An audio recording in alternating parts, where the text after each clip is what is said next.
নমস্কার। যুক্তি তর্ক সঙ্গে অর্কয়ে আপনাদের স্বাগত। আপনাদের সঙ্গে আমি অর্কপ্রভ সরকার। 18ই মে সকালবেলা মুখ্যমন্ত্রী শুভেন্দু অধিকারী পৌঁছে গেলেন বিধাননগরে বিজেপির দলীয় কার্যালয়ে। জনতার দরবার কর্মসূচি শুরু করার কথা ছিল জুন মাসে, কিন্তু মুখ্যমন্ত্রী 18ই মে আনুষ্ঠানিকভাবে চালু করে দিলেন। তারপর নবান্নে ক্যাবিনেট মিটিং। দেখুন, 12-14 বছর হলো নবান্নে কখনো ক্যাবিনেট মিটিং সকাল 11টায় শুরু হতো না। তার কারণ ছিল দিদিমণি গভীর রাত পর্যন্ত জাগতেন, তারপর তৈরি হয়ে নবান্নে আসতে আসতে 1-1:30 হয়ে যেত। সাধারণত ক্যাবিনেট মিটিং চালু হতো 3-4 এই সময়, 2:30 আগে তো কোনো অবস্থাতেই নয়। সেখানে শুভেন্দু অধিকারী এই ট্র্যাডিশনটাও ব্রেক করলেন। সকাল 11টাতে নবান্নে নতুন সরকারের দ্বিতীয় ক্যাবিনেট মিটিং অনুষ্ঠিত হলো। আমি আজকে এই ক্যাবিনেট মিটিং নিয়ে কিছু বলছি না। আমি এই নতুন সরকারকে কালিমা লিপ্ত করার জন্য একটা চক্রান্ত শুরু হয়ে গেছে ইতিমধ্যেই। তার উদাহরণ আপনারা দেখতে পাচ্ছেন। 17ই মে পার্ক সার্কাস 7 পয়েন্ট ক্রসিংয়ে যা হলো, দুদিন আগে আসানসোলে যা হলো, একেবারে পরিকল্পনা করে উস্কানি দিয়ে একটা অপ্রীতিকর পরিস্থিতির তৈরি করার চেষ্টা চলছে বিভিন্ন মহল থেকে। আপনাদের স্বনির্বন্ধ অনুরোধ জানাই, চ্যানেল সাবস্ক্রাইব করবেন, থ্যাঙ্কস বাটনে ক্লিক করতে ভুলবেন না। একটা জিনিস না, সবাইকে এবার একটু বুঝে নিতে হবে, দ্বর্থহীনভাবে আমি জানাই, সনাতনীদের ভাবাবেগে আঘাত দিয়ে কোনো কাজ আর এই বাংলায় এখন থেকে করা যাবে না। The message is loud and clear. আমি একজন সাংবাদিক হিসাবে বলছি, এটা আমার নিজের বিশ্বাস থেকে বলছি। আমার ধারণা সরকারও আমার মতের সঙ্গে সহমত পোষণ করে। সনাতনী ভাবাবেগকে আঘাত দিয়ে কিছু করা যাবে না। তাতে ধর্মনিরপেক্ষতা বিপন্ন বলে সেলিম দা, সুজন দা, বিকাশ দা, অধীরবাবু, নির্মম মহিলা, ক্যামাক স্ট্রিটের ফেরেববাজ যতই চিৎকার করুন না কেন, ববিয়েতে ভুলবে না। অদৃশ্যের সঙ্গে অভিসারের 78 বছর পর বাংলায় এমন একটা সরকার এসছে, যে সরকার দেশের সংখ্যাগরিষ্ঠ মানুষ, রাজ্যের সংখ্যাগরিষ্ঠ মানুষের ভাবাবেগকে সম্মান দেয়। আগে আমরা কি দেখেছি? সনাতনী ভাবাবেগ ক্ষুণ্ণ হচ্ছে। নির্মম মহিলা কি বলেছিলেন? মহাকুম্ভকে মৃত্যুকুম্ভ। ভুলে যাবেন না। নির্মম মহিলা মাইক হাতে ধর্মতলায় সভামঞ্চ থেকে কি বলেছিলেন?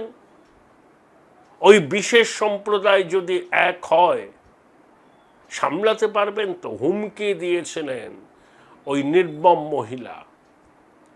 ওই নির্মম মহিলার হুমকিকে, চ্যালেঞ্জকে আমরা গ্রহণ করেছিলাম। তাই 2026-এর বিধানসভা নির্বাচনে 100টার মধ্যে 80টা হিন্দু ভোট বিজেপির পক্ষে গেছে। জন্ম যদি হিন্দু কুলে, ভোট দাও পদ্ম ফুলে। পরিষ্কার, কোনো ইফস অ্যান্ড বাটস রাখবেন না। সনাতনী স্বার্থ রক্ষায় একমাত্র সচেষ্ট ভারতীয় জনতা পার্টি, সেটা নিয়ে তারা কোনো রকম রাগঢাক করে না। আর আমাদের মতো ধর্মনিরপেক্ষ কজন আছেন বলুন তো, যারা সংখ্যালঘুদের সাম্প্রদায়িকতা নিয়ে চুপ করে থাকে, যারা নির্বাচনের আগে দিল্লির জামা মসজিদের শাহী ইমামের কাছ থেকে ভোট ভিক্ষা করতে যায়, তারা ধর্মনিরপেক্ষ। বাংলাদেশে যখন দীপু দাসকে জ্বালিয়ে হত্যা করা হয়, যখন চিন্ময় প্রভু এখনো জেলে আটকে থাকেন, যখন যশোরেশ্বরী কালী মন্দির থেকে মায়ের গয়না চুরি হয়, যখন বৈষ্ণবরা বাংলাদেশে কণ্ঠীর মালা ধারণ করতে পারেন না, বাংলাদেশে যেখানে সনাতনী মাতৃশক্তি কপালে সিঁদুর দিতে ভয় পান, হাতে শাখাপলা পড়তে পারেন না, তখন কোথায় যায় সেলিম দা, সুজন দা, বিকাশ দা, নির্মম মহিলা, অধীরবাবু? প্রতিবাদ তো করেন না। আপনাদের প্রতিবাদেও আর কিছু হবে না, শোনা হবে না। সনাতনী ভাবাবেগকে কোনো অবস্থাতেই আর আঘাত করা চলবে না। কেন এই কথাগুলো বললাম? পশু হত্যা নিয়ন্ত্রণ আইন 1950 সালে আছে, বিধানবাবুর আমলে তৈরি। শুভেন্দুবাবু সরকার তো নতুন কিছু করেনি। এই সরকারের আমলে প্রথমবার ঈদ উজ জোহা পালিত হবে, শান্তিতে পালন করুন, কোনো অসুবিধা নেই। নির্দিষ্ট যে ডেসিবেল লেভেল, সেই ডেসিবেল লেভেলকে মাথায় রেখে আজানের সময় মাইক চালান, রাস্তায় জড়ো হয়ে নমাজ পড়া যাবে না। একেবারে পরিষ্কার। যেগুলো একেবারে সরকারি নিয়ম নীতি মেনে, সরকারের লাইসেন্স নিয়ে যে সমস্ত স্লটার হাউস আছে, সেখানে ফিট টু স্লটার সার্টিফিকেট নিয়েই তবে কিন্তু কাজ করা যাবে। নাখোদা মসজিদের ইমাম কি বলেছেন বুঝতে হবে, ব্যাপারটা সংবেদনশীল ব্যাপার। সনাতনী ভাবাবেগকে আঘাত করে গোহত্যা করা যাবে না, আপনাদের এটা বুঝতে হবে। নাখোদা মসজিদের ইমাম রাইজ টু দ্য অকেশন হয়েছেন, এটাই তো আমরা আশা করি, এটাই আমাদের এক্সপেকটেশন আমাদের সংখ্যালঘু ভাইদের কাছ থেকে। ভারতবর্ষ ধর্মনিরপেক্ষ এই জন্যই যে ভারতবর্ষের সংখ্যাগরিষ্ঠ মানুষ হিন্দু এবং সনাতনী। আমি খুব বাস্তব অভিজ্ঞতা দিয়ে বলছি আপনাকে, আপনারা আমার সঙ্গে সহমত হলে জানাবেন, অন্য মত হলেও জানাবেন। ধরুন একটা হিন্দু অধ্যুষিত পাড়ায় একটি সংখ্যালঘু পরিবার খুব নিশ্চিন্তে বাস করতে পারে, পারে কি পারে না?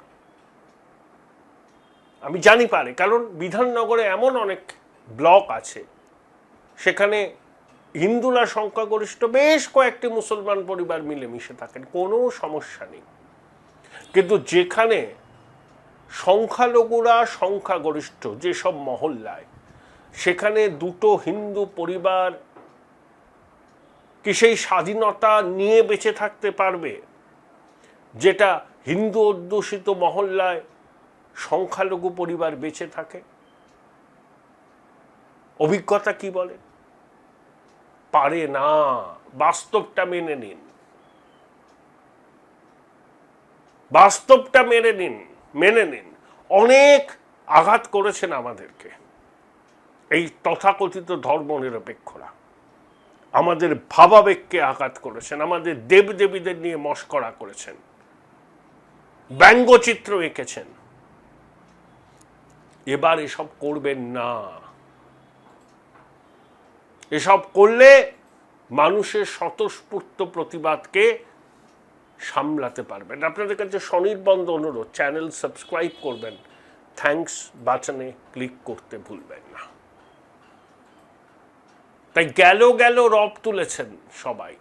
ওই নির্মম মহিলা 17ই মে রাত 9:15 নাগাদ এক্স স্যান্ডেলে বিরাট পোস্ট করেছেন কি রবীন্দ্রনাথ, নজরুল, বিদ্যাসাগর মশাইয়ের বাংলা এসব চলতে পারে না, বুলডোজার সংস্কৃতি মানব না, ইত্যাদি ইত্যাদি। রবীন্দ্রনাথ, রামমোহন, বিদ্যাসাগর মশাইয়ের বাংলায় শিক্ষকদের চাকরি চুরি চলতে পারে? পারে তো? নির্মম মহিলা জবাব দিন। জোট চুরি করে বাংলার যুব সমাজের ভবিষ্যৎকে দফারফা করেছেন। রবি ঠাকুর নজরুল ইসলাম, বিদ্যাসাগর মশাই, রামমোহনের বাংলায় খুলে আম তোষণ চলতে পারে। কি নির্মম মহিলা, জবাব দিন। লজ্জা করে না? গণতান্ত্রিক থাপ্পড় খেয়ে নির্লজ্জ বেহায়ার মতো জনাদেশ মানতে চাইছেন না। ক্রোনোলজিগুলো বুঝুন। দুপুরবেলা পার্ক সার্কাসের 7 পয়েন্ট ক্রসিংয়ে অবরোধ হলো, পুলিশকে লক্ষ্য করে ইট বৃষ্টি হলো, সিএপিএফ এর গাড়ি ভাঙচুর হলো, পুলিশ লাঠিচার্জ করলো, কেন্দ্রীয় বাহিনী লাঠিচার্জ করলো, আসানসোলে ঘটনা ঘটলো। ক্রোনোলজিটা বুঝুন। ঠিক 17ই মে রাত 9:15 নির্মম মহিলা এক স্যান্ডেলে তার ক্ষোভ উগড়ে দিলেন। অনেকে বলছেন ক্ষোভ উগড়ে দিলেন, মুসলিম লীগ 2 নেত্রী ক্ষোভ উগড়ে দিলেন। বুঝতে পারছেন ক্রোনোলজিটা? পরিকল্পিত। শুভেন্দু অধিকারীর বিজেপির সরকারকে প্রথম থেকে ডিস্টার্ব করো, এমন একটা পরিস্থিতি তৈরি করো যাতে হঠাৎ অশান্ত হয়ে ওঠে চতুর্দিক। ওই নির্মম মহিলা গণতান্ত্রিক থাপ্পড় হজম করতে না পেরে ভিতরে ভিতরে গুমড়োচ্ছেন, গজরাচ্ছেন এবং নিজের ওই ভোট ব্যাংকে উস্কানি দিচ্ছেন। লাভ হবে না। আইন আইনের মতো করে চলবে। কেউ তো নতুন করে তো আইন হয়নি, এটা নাখোদা মসজিদের ইমাম তো বলে দিয়েছেন 1950 সালে বিধানবাবুর সময় পশু হত্যা নিয়ন্ত্রণ আইনটাই বলবৎ হয়েছে। সরকারের থেকে লাইসেন্স নিয়ে যে সমস্ত কসাইখানা চালু আছে সেখানে ফিট টু স্লটার সার্টিফিকেট নিয়ে যা করার করতে হবে। কুরবানির নামে যথেচ্ছ পশু বলি চলবে না। পরিষ্কার, একেবারে সহজভাবে বিষয়টা শুনে নিন। কেউ যদি সরকারি নির্দেশ বুঝতে না পারেন বা আপনাদের কেউ যদি ওস্কায়, Join Runux Institute of Hotel Management, New Town, offering guaranteed global placement in hotel, hospitality, aviation, hospital and culinary management. আইন কিন্তু আইনের পথে চলবে। তখন ওই নির্মম মহিলা সেলিমদা, সুজনদা, অধীরবাবু, বিকাশদা কুম্ভীরাস্ত্র বিসর্জন দেবেন, কিন্তু আপনারা যদি ওদের উস্কানিতে মনে করেন সরকারের নিয়ম নীতি মানব না, তাহলে আইনও তার মতো করে চলবে। তার কনসিকুয়েন্স যা হবে আপনাদের ভোগ করতে হবে। 46 জনকে ইতিমধ্যে অ্যারেস্ট করা হয়েছে আসানসোল এবং পার্ক সার্কাসের ঘটনা। আসলে চক্রান্ত হচ্ছে। ওই ইকোসিস্টেম দেখুন, হেরে গেছে, মানুষ প্রত্যাখ্যান করেছে, তাও দেখুন নির্লজ্জের মতো চেষ্টা করছে অশান্ত করার বাংলাকে। ধর্মনিরপেক্ষতার ভেগধারী এরা হচ্ছে প্রকৃত সাম্প্রদায়িক।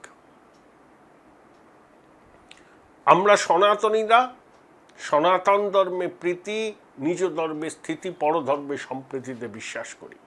কারুর প্রতি কোনো আমাদের শত্রুতা নেই। কিন্তু সনাতনী ভাবাবেগকে আঘাত দেওয়ার চেষ্টা যদি কেউ করেন, 78 বছর ধরে এটা হয়েছে, এবার কিন্তু সেটা বরদাস্ত করা হবে না। নতুন সরকার করবে না। ভারতবর্ষ এবং পশ্চিমবঙ্গের জাগ্রত সনাতনী জনতাও এটা বরদাস্ত করবে না। আমাদের ভাবাবেগের সঙ্গে খেলা করা যাবে না, পরিষ্কার। তাই উস্কানিতে কান দেবেন না। ঈদুজ্জোহা খুব ভালোভাবে পালন করুন। প্রশাসন আপনাদের পাশে আছে, কিন্তু তথাকথিত ধর্মনিরপেক্ষ নেতা নেত্রীদের উস্কানিতে, প্ররোচনায় পা দিয়ে কেউ যদি শান্ত বাংলাকে অশান্ত করার চেষ্টা করে, শুভেন্দু অধিকারীর নেতৃত্বে যে সরকার আছে সেই সরকার সেটাকে কঠোরভাবে মোকাবিলা করবে। পরিষ্কারভাবে শুনে নিন। আপনাদের নিজের উৎসব নিজেরা পালন করুন, আনন্দের সঙ্গে পালন করুন। আপনাদের সবাইকে আগাম শুভেচ্ছা জানাচ্ছি পবিত্র ঈদুজ্জোহার। কিন্তু ওই প্ররোচনায় পা দেবেন না এই নেতা নেত্রীদের। প্ররোচনায় পা দিয়ে যদি কোনো হিংসাত্মক ঘটনায় আপনাদের কেউ কেউ জড়িয়ে পড়েন, তখন কিন্তু আইনের মতো করে ব্যবস্থা নেবে। ওখানে কিন্তু জিরো টলারেন্স। পরিষ্কার করে এই কথাটা বলে দেওয়া দরকার। এই সরকারকে ডিস্টেবিলাইজ করার চক্রান্ত শুরু হয়েছে। সীমানার ওপার থেকে জামাত, জাতীয় নাগরিক পার্টির নেতাদের বিবৃতি দেখছেন, এপারেও তথাকথিত ধর্মনিরপেক্ষতার ভেগধারী লোকজনও প্রথম থেকেই এই সরকারকে অস্থিতিশীল করার চক্রান্ত করছে, কিন্তু ব্যর্থ হবে চক্রান্ত। বাংলার মানুষ এদের খেলা সব বুঝে গেছে। উচ্চ মাধ্যমিকের পর উজ্জ্বল ভবিষ্যৎ গড়তে NCHMCT পর্যটন দপ্তর, ভারত সরকারের hospitality and hotel management, Paschimbanga সরকারের মাকাউটের BBA BCA, fashion design, aviation tourism, culinary arts পড়ো SBI HM কলেজে। স্টুডেন্ট ক্রেডিট কার্ড ও ব্যাংক লোন পাবে SBI HM এ পড়লে। কোর্সের শেষে SBI HM দেশ ও বিদেশে চাকরির ব্যবস্থা করে থাকে। SBI HM হলো পশ্চিমবঙ্গের সেরা ম্যানেজমেন্ট কলেজ। SBIHM.com। বোলপুর শহরের কোলাহল থেকে মাত্র 20 মিনিট দূরেই রয়েছে সুন্দর রিসর্ট, যেখানে পেয়ে যাবে স্পেশিয়াস আর এস্থেটিক্যালি ডিজাইন রুম। তোমরা যারা গ্রুপে যাও তাদের জন্য আছে কমফোর্টেবল গ্রুপ স্টে অপশন, আর কাপলদের জন্য রয়েছে লাক্সারিয়াস সুইট রুম, তার উপর আবার ফ্ল্যাট 10% অফ। এখানে প্রকৃতির মাঝে তোমরা পেয়ে যাবে একটা সুন্দর সুইমিং পুল, ছোটদের জন্য প্লে এরিয়া আর একটা এস্থেটিক সেলফি কর্নার। প্রপার্টিটা পুরোটাই পেট ফ্রেন্ডলি, আর এখানে আছে অনেক কিউট ছোট ছোট র্যাবিটস। সকালের ব্রেকফাস্ট থেকে ডিনার পর্যন্ত পেয়ে যাবে একদম হোমলি কমফর্ট ফুড, যা এক কথায় অসাধারণ। বেঙ্গলি কুইজাইনের সাথে সাথে পেয়ে যাবে চাইনিজ আর নর্থ ইন্ডিয়ান অপশনও। বিকেলে বনফায়ারের আলো, বন্ধুদের সাথে আড্ডা আর খোলা আকাশের নিচে গ্রাম বাংলার হাওয়া, পুরোটাই এক অপরূপ অনুভব। তাহলে বলো তোমরা কবে প্ল্যান করছো এই পিসফুল এসকেপটা? And don't forget to follow miss cupcake for more such travel updates.